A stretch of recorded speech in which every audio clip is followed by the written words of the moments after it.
Gee, I'm a tree. Hi, welcome back. Today we're going to be talking about triangle theorems, the fourth video in this series, called the inequality of the sides of the triangle. Basically, what we're going to do is look at a triangle. You can figure out a relationship between the other parts. So, for example, if I know the lengths of the sides of the triangle, I can tell which angles are going to be bigger than the other ones. So let's take a look at the first rule with sides. The largest side is going to be opposite the largest angle. So for example, I'm just going to throw one up here. If this was 2, this is 3, and this is 4. The biggest angle is going to be opposite the largest side. So the largest side is BC. The angle opposite it is angle A. So angle A is the biggest. Okay. Now, let's take a look at another example. The second theorem says the smallest side is opposite the smallest angle. The smallest side here is AB, so the smallest angle is going to be opposite it, which is C. So angle C is the smallest angle. Now, for angle B is not really mentioned here, but basically angle B is going to be between angle A and angle C. So angle B is the middle angle, as I like to call it. Now, let's take a look at an example. Given that AB equals 10, BC equals 5, and AC equals 12, what is the largest and smallest angles of the triangle?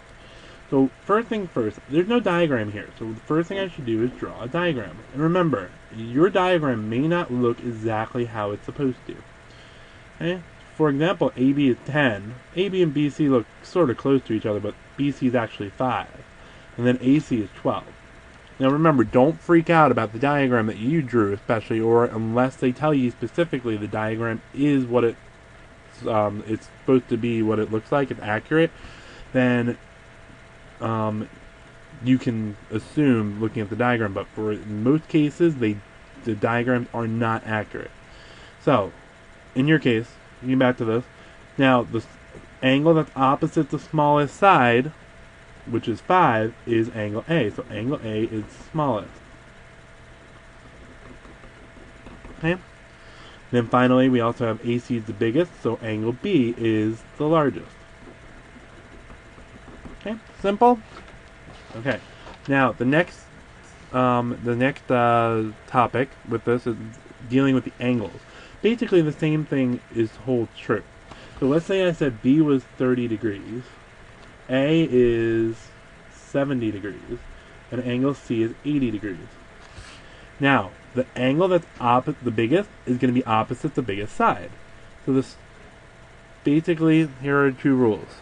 So in this case, 80 degrees is at angle C, the opposite side is AB. So AB is the largest side. Now, sometimes you can say longest, biggest, it's fine. Now, the smallest angle is angle B, so the smallest side is going to be AC. And once again, for BC is not even mentioned here. BC is going to be the middle side. Now, let's take a look at an example. Given that angle A is 70 degrees and angle B is 55, what is the largest and smallest angles of the triangle? Sides of the triangle. So, I'm going to draw a diagram again. A, B, C. Angle B is 55 degrees. Angle A is 70 degrees. And I don't know what angle C is. Well, I don't know what that is, but I can figure that out using our theorem. So, 70 plus 55 plus, I'm going to call this angle X, is equal to 180 degrees. So, add these two together, I get, 125 plus X equals 180, and X is equal to 55. No, 55. Whoa. 55 degrees. So therefore, this angle is 55 degrees. I want to know what the largest and the smallest sides are. So the largest side is going to be opposite the largest angle. The largest angle is A, so therefore BC. So therefore I can say BC is the largest side.